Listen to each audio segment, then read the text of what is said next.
I also talked about Ron Bruder. I thought I would share a story where I learned something else that's not in the book. So I met Ron and I got to write about him, and he became a very, very close friend. And he also became one of my mentors. He's a remarkable human being. And it was from Ron that I actually learned more about what mentorship really means.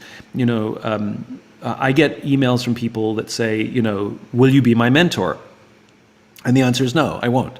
For the same reason that if you sent me an email that just said, will you be my friend? I was like, I don't even know you.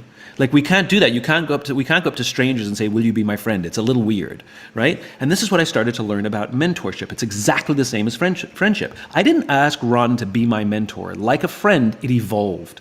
And what I learned is a mentor is someone who always has time for you. After I met Ron, I remember I wanted his advice on something, and I called him up. And this was before Start With Why took off, before there was a TED Talk.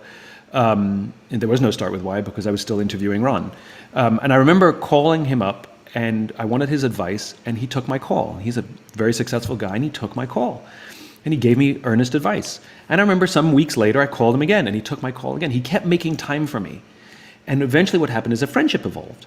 And I remember I was at his house once, this is well into our friendship, and I was getting ready to leave, and I put my arm around him as I was getting ready to say goodbye, and I said, Ron, I love that you're my mentor. And he looked back and said something to me that I didn't expect. He said, and I love that you're mine.